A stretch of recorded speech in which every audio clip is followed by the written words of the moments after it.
Oh, good evening, good morning, good afternoon. Wait, it's 3 o'clock in the afternoon Eastern Time. We're here on the 7th of February 2021. Yeah, we're doing a quick little letters.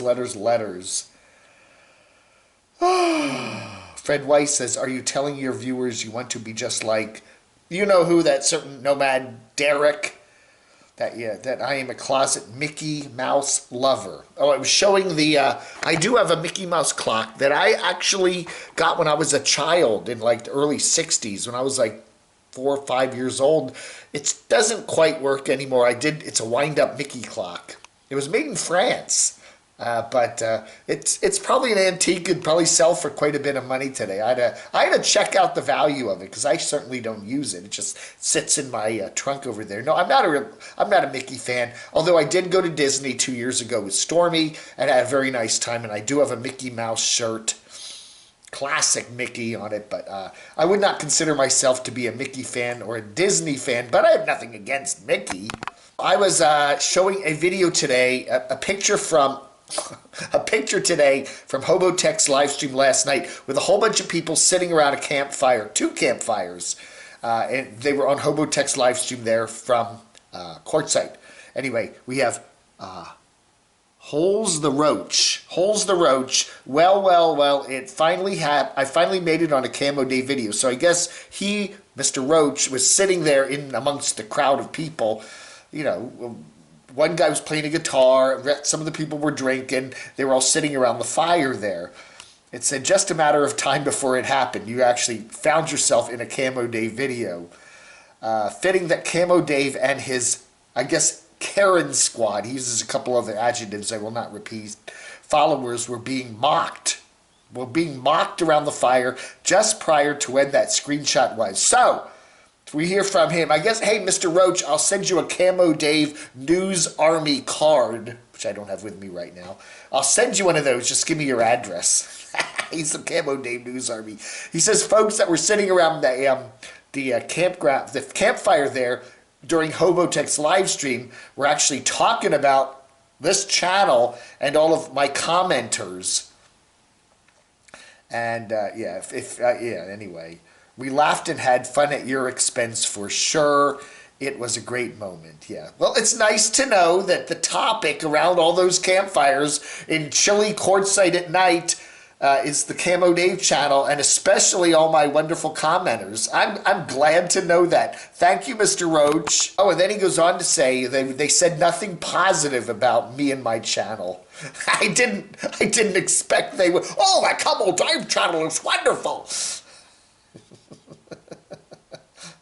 You could do what you do and be a positive force in this world, but you choose to go the opposite way, and that's why you are mocked. Well, all we do is try to present the truth, okay? That's all we do here, I could do a channel. I've seen other Nomad review channels where, oh, isn't he wonderful? Aren't they wonderful? Everything's wonderful. Aren't we all buddies here? Yeah, that's not my channel. We try to be honest, okay? And I don't remember ever talking about Mr. Roach, but, hey, But you do deserve a Camo Army card. Carol West says, thanks, Dave, for passing on the Snow and Kurt channel recommendation. They're great. Yeah, I'm amazed. You guys turn me on to some really cool channels, and that was one of them. If you have a channel that you think I should watch, send it to camodave@gmx.com. Give me a link, and I do check out a lot of the channels that you recommend. However, I don't always talk about him yet. Sometimes I have to watch him for a while before I start to get interested. So if you send me a channel recommendation and I don't immediately start talking about it, that doesn't mean I'm not watching them. But when I started watching Snow and Kurt, this wonderful couple that are now traveling through Central America. It's such a nice channel, so honest. They're doing such a nice job with it that I just had to recommend them. I'm like, wow, I'm looking forward to their new videos from Guatemala there. That's fascinating. Yeah, I was doing a little tour of the building here. Yeah, we were in a former loft. This is a former textile mill, and then it went bankrupt, and then the city bought it, and then they turned it into wonderful loft apartments. Second and third floors. The first floor are like offices and stuff. We have the city hall over there in the other wing of the building.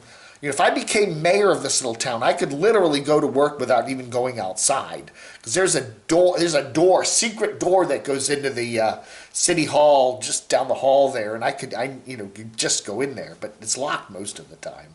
Anyway, it looks like a nice exercise regime inside the complex, says Brenda Stewart. Yeah, we do have a bunch of cool stairwells here, and do circles around the parking garage downstairs. And, there's a lot of different loops around the building you can do inside and out, especially if it's a rainy day. And it's good exercise. Yeah, it has a really nice industrial feel to it. RS wants to know what happened to the tugboat chef. Saucy? I don't know. I haven't watched Saucy that much anymore. So Saucy won a bunch of awards in the Cammys of 2019, and then she just got mad at this channel, and that was that. RV Jedi, Camo Day, thanks for the design advice. I'm going to have to take some of it and do it. I can learn a lot by building out an office. Appreciate the shout out and love your loft. That's RV Jedi, David there. I did a video this morning where he was talking about building an office in his apartment or his condo or wherever he lives there, his house. And what you need, and lots of funky lights, lots of funky lighting. And if you can get one of these get a big banner made and put that up, and then when you get your any YouTube awards you get, stick them up behind you so everybody can see them. Yeah. Oh, we got a music question here. The Smiths versus The Cure. Who wins, Dave? Grandmaster Turtle. I do need to talk about music because I got a lot of music history in my brain, especially new wave alt rock from like the 80s and 90s. I like both of those bands, The Smiths versus The Cure. It depends on my mood.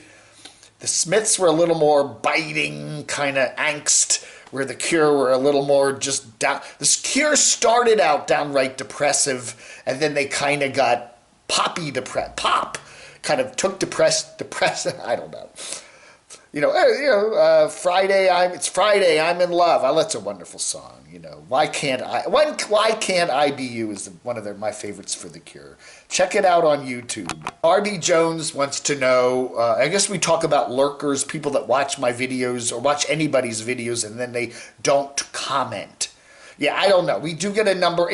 There are always, I don't know, in a typical video, people that comment on a typical video, maybe 50, and then I get, maybe 2,000 or 3,000 views of that video. So yeah, it's a relatively small percentage of people that actually comment on a video. And it's the same thing on a live stream.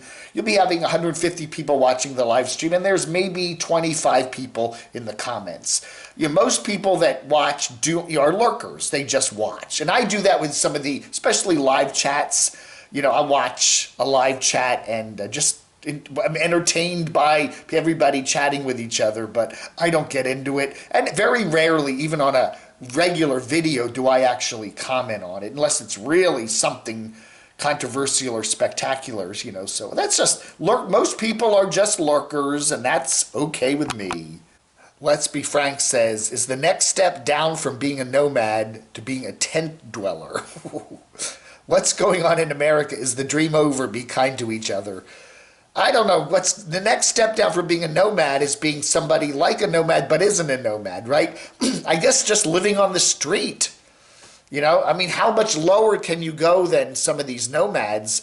You just live in a tent on the sidewalk there in downtown Los Angeles, and that's it. I don't know. That's, I think, one step down from being that. I don't know. Next step down from that is living in a cardboard box. Adventures of Skojen says, Dave, I hope you won something on that Tennessee Powerball ticket. Yeah.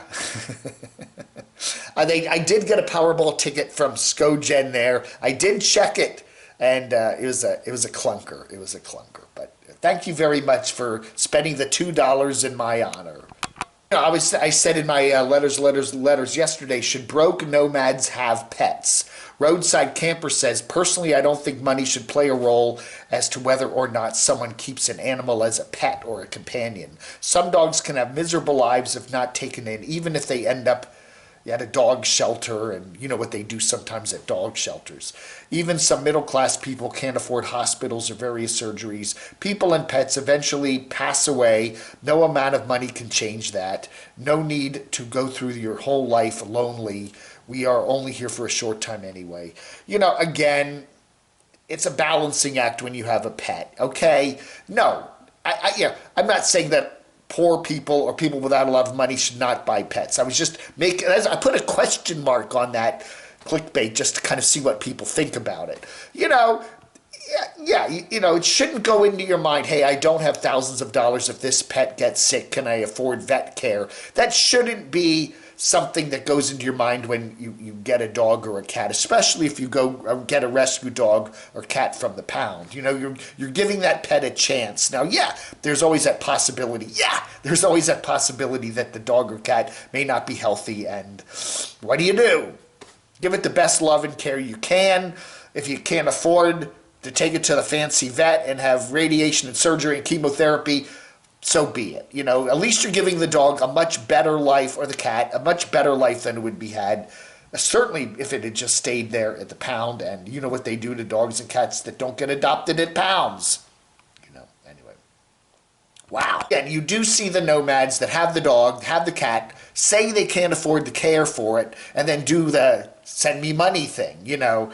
So that's another way of, getting sympathy from your viewers to get them to send you some money. And do you then spend the money on the dog or cat, or do you go out and buy an e-bike and, get your new tires? I don't know. You got to judge the nomad and whether they're actually using that money for the good of the animal, or whether they're just saying that in order to get you to give them some money, because, I don't know. We try on this channel to give you information about some of these nomads. We debate about them. We don't give you any firm answers as to whether this particular nomad is worthy and this isn't. That's just not the way life is. But we at least try to get you to be a little bit skeptical when you're watching some of these channels, and don't go throwing your life savings at some nomad that has a big fancy schmancy RV and a car being towed by it and a house somewhere, and traveling constantly and going to amusement parks and throwing a lot of money at that person when you're going broke, thinking you're helping somebody, when all you're doing is giving them a 24/7 vacation, 24/7, 365 vacation. Now that's a good nomadic channel name. My 24/7, 365 vacation at your expense. All right, everybody. Thank you so much for watching Letters and More. I'm going to go crank up the Super Bowl pre-coverage. What time is it? Only got 3 hours of that left, and then we got the game. I hope it's a good one. Thanks for watching. It is the 7th of February, 2021. Blog Under.